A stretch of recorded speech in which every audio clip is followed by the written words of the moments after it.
Fala galera, eu sou o Felipe Guimarães do canal Te Levo na Mala e seja bem-vindo a mais um vídeo. Acabei de chegar aqui na cidade de Ório, na região de Guipúzcoa, na Espanha. Vou descarregar nesse mercadinho que tá aqui atrás. Só que esse mercado só abre às 8 da manhã. Então antes das 8 eu não posso descarregar o caminhão porque faz barulho pros vizinhos, né? Então eles têm um acordo de só poder descarregar o caminhão a partir das 8. E eu vou conversar um pouquinho com vocês sobre um assunto que muita gente tem perguntado, que é como é que a gente conseguiu chegar na Espanha e conseguir documentação, e quais são os passos que vocês poderiam seguir para sair do Brasil e conseguir chegar aqui e ter documento, ou até melhor, né? Como é que vocês poderiam sair do Brasil já com a documentação em mãos?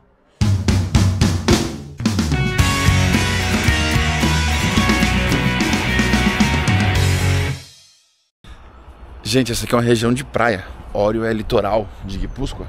E é totalmente diferente o clima. Nas outras cidades que eu chego eu tenho que colocar uma blusa térmica, coloco esse moletom por cima e coloco uma jaqueta. E aqui não tá perto do mar, tá perto da praia, então eu não preciso de tanta coisa. Não sei se vocês vão conseguir ver, mas aqui atrás já é praia. Aqui do outro lado tem uma escola. Vou me sentar em algum lugar por aqui. Vou tentar gravar para vocês, conversando um pouquinho sobre documentação, né? Sobre especificamente visto. Como é que você conseguiria vir para a Espanha e trabalhar? Como é que você conseguiria chegar aqui na Espanha e ficar tranquilo, sem se preocupar em alugar casa porque você não tem documento, sem se preocupar em ser pego pela polícia porque você está ilegal? Então fica nesse vídeo até o final. Bom, galera, acho que uma das perguntas que a gente mais tem recebido nos últimos tempos é o seguinte: tem muita gente do Brasil interessada em sair do Brasil, em migrar, né, para qualquer lugar do mundo que não seja o Brasil. E as pessoas têm muitos sonhos, né? Elas acham que, na verdade, fazendo isso, a vida vai mudar muito, a pessoa vai conseguir ganhar mais dinheiro, a pessoa vai ter uma qualidade de vida muito melhor, a pessoa vai ter mais segurança, vai ter mais assistência de saúde. E muitas vezes isso não é uma realidade. Muitas vezes você vai passar por tudo isso e você vai acabar tendo uma vida muito parecida com a que você tinha no Brasil. É por isso que é muito importante que você escolha países nos quais você possa continuar vivendo. E especificamente viver melhor do que você vivia antes aí no Brasil, né? Por que eu digo isso? Porque as pessoas imigram e acabam indo para regiões onde elas não conseguem se regularizar. Então você conheço pessoas que viveram 20, 30 anos de maneira irregular, de maneira ilegal em determinados países, porque são países que não regularizam. Então assim, a gente escolheu a Espanha principalmente por esse fator. A gente sabe que depois de um certo tempo seria muito mais fácil se regularizar, mas a gente já escolheu sair do Brasil com um objetivo, que era conseguir um visto de estudante. Depois de um ano a gente conseguiria dar entrada em um visto de residência e trabalho, e foi o que a gente tinha feito. Só que quando a gente chegou aqui, no primeiro mês a Jane já engravidou, e não era nosso objetivo que a Jane engravidasse, porque até onde a gente sabe ela não podia engravidar. A Jane teve endometriose no Brasil, comprometeu as duas trompas dela, ela fez uma cirurgia, teve que retirar uma das trompas e a outra trompa estava muito obstruída, e segundo o médico que operou ela no Brasil, ela não poderia ter engravidado. Então a gente chegou aqui, o objetivo era estudar e viajar pela Europa para gravar para vocês. A gente trouxe um dinheiro razoável para a gente comprar um furgão, montar um tipo de motorhome e poder fazer isso. E infelizmente a gente não fez. Por quê? Porque a gente teve uma gravidez de risco. Então ela teve muito sangramento, ela não podia ficar se locomovendo para todo lugar, e a gente ficou aqui. Mas o intuito desse vídeo não é falar sobre esse assunto com vocês, isso aí vai ser um outro momento onde a gente vai fazer uma série de vídeos falando sobre gestação, mas é sobre documentação. Muita gente sai do Brasil sem entender ou sem pesquisar, sabendo que ela poderia viver na Espanha de maneira legal, sem ter que passar por todo um sofrimento, né? Por que eu digo isso? Porque eu conheço muitos brasileiros que vêm para cá e acabam vivendo de maneira irregular. E a galera romantiza muito isso. Não, dá pra viver irregular, dá pra você ficar tranquilo. Por muito que dê, é muito difícil. Eu vou explicar pra vocês um dos motivos. Quando você chega aqui de maneira irregular e você procura um apartamento, você vai ter algumas complicações, porque hoje em dia um dos requisitos básicos para você conseguir um apartamento, um aluguel, é você apresentar um contrato de trabalho, e ninguém vai te dar um contrato de trabalho se você não tem documento. Você precisa apresentar talvez aí 2, 3 aluguéis, talvez isso seja fácil, você traga dinheiro do Brasil. Só que de onde é que você vai conseguir um contrato de trabalho? A maioria das pessoas pedem que você apresente a sua documentação de residência. Você só tem passaporte, então você não vai conseguir alugar uma casa para sua família, se você vai tentar fazer um empadronamento, para você se empadronar, você precisa de um contrato de aluguel. Se você não consegue alugar, você não consegue se empadronar. Sem o empadronamento, que é o registro que você faz na prefeitura, você não consegue, por exemplo, atendimento médico, você não consegue matricular seu filho na escola. Então tudo isso é muito importante. Então assim, a Espanha hoje tem 2 tipos de visto, tipo C, tipo D. Tipo C é um visto de curta duração, que geralmente é o visto concedido quando a pessoa vem como turista, ela pode ficar até por 90 dias, e esse é o visto que você recebe uma vez que você entrou na Espanha.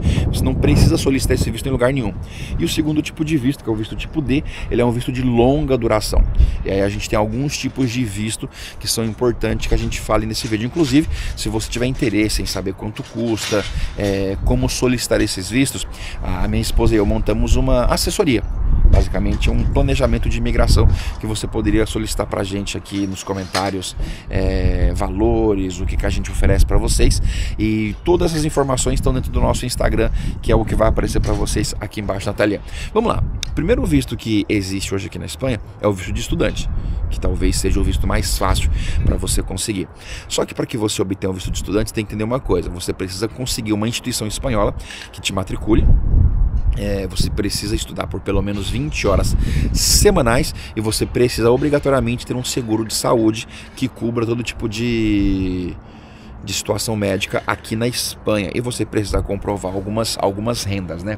A parte mais difícil desse visto é você conseguir a instituição espanhola que te matricule, e aí você pode fazer um curso de nível superior, você pode fazer uma pós-graduação, um mestrado, um doutorado, você pode fazer um curso profissional e qualquer tipo de estudo na Espanha. Inclusive você pode solicitar esse visto estando na Espanha como turista. Então, por isso, hoje ele é o visto mais fácil. Você pode vir para a Espanha como turista. No primeiro mês aqui, é importante que isso só pode acontecer nos primeiros 30 dias.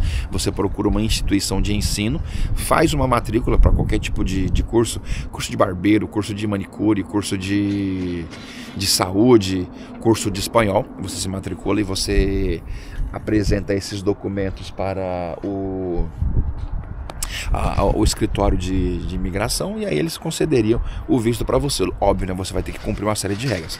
Segundo tipo de visto, que é muito pedido hoje, e ele é um visto muito caro, é o visto de nômade digital, que ele obviamente é destinado para pessoas que trabalham de maneira remota em lugares do mundo online, né? Bom, já falei, né? Remoto é online, né? Como assim? Bom, o cara trabalha no Brasil para Microsoft, trabalha no Brasil para Amazon, trabalha no Brasil como programador, e ele não precisa estar no Brasil, ele recebe um bom salário, né? Porque para você conseguir o visto de nômade digital, a primeira coisa que você precisa é fazer uma comprovação de renda de 2.800 euros mensais. Então é um visto caro, né? A gente está falando de um visto que ele equivale no Brasil a o cara ganhar, sei lá, quase 18 mil reais, tá? Muito dinheiro. Comprovação básica: você comprova o contrato de trabalho, comprova que você não tem nenhum tipo de vínculo com a Espanha, comprova os seus rendimentos, contrata também um plano de saúde, e aí você poderia receber um visto de 1 ano a 3 anos.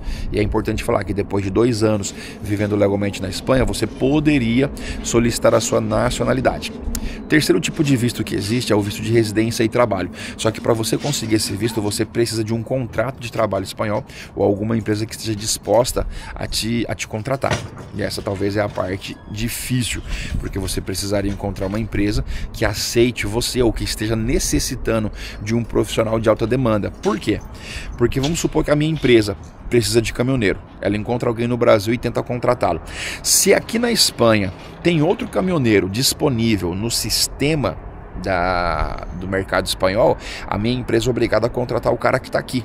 Ela não pode trazer quem ela quiser, ela tem que contratar quem o governo autorizar. Então é um pouco mais complicado, mas não é impossível. Outro tipo de visto que existe é o visto de investidor, que até alguns anos atrás era um pouco mais básico. Você trazia para a Espanha investimentos imobiliários no valor de até 500 mil euros e você poderia conseguir aí a sua residência de 2 anos. Então basicamente você comprava a cidadania, porque depois de 2 anos legal aqui você conseguiria a sua nacionalidade. Qual que é a pegadinha? A pegadinha é que em 2025, em maio, esse visto mudou. O visto de investidor agora ele só pode ser aplicado para pessoas que queiram trazer para a Espanha investimentos superiores a 2 milhões de euros. Então assim, é muita grana. A gente está falando aí de aproximadamente 12 a 14 milhões de reais. Então assim, você vai estar comprando a sua cidadania, mas existem meios mais baratos e existem países no quais com essa grana você investiria e você teria uma retribuição muito maior. Então essas são aí as possibilidades que vocês teriam de conseguir viver na Espanha legalmente. A última forma não é viver legalmente, é você entrar na Espanha como turista e permanecer aqui de maneira ilegal por 2 anos, para depois você conseguir solicitar o que a gente chama de arraigo social. O que é o arraigo social? Depois de 2 anos vivendo na Espanha de maneira irregular, você comprova para o governo que você já está inserido na sociedade espanhola, através de um contrato de trabalho e através de comprovações de cursos de idioma, cursos profissionalizantes, porque mesmo que você esteja irregular aqui no país, você ainda pode participar de tudo isso, né? Então você vai aprender o idioma, você pode se matricular em uma escola só com o seu passaporte, você pode fazer um curso de inglês, pode fazer um curso de teatro, curso de música, curso profissional, qualquer um deles. Você tem que comprovar para o governo que você está inserido dentro do que seria a sociedade espanhola. E através desse arraigo social, você poderia conseguir aí a sua permissão de residência de 1 ano e depois você poderia renová-la por mais 2 anos. E eu acredito que seja basicamente isso. Se você que está me assistindo tem alguma dúvida, já coloca nos comentários. Se você ainda não é inscrito no canal, se inscreva e até um próximo vídeo. Fique com Deus.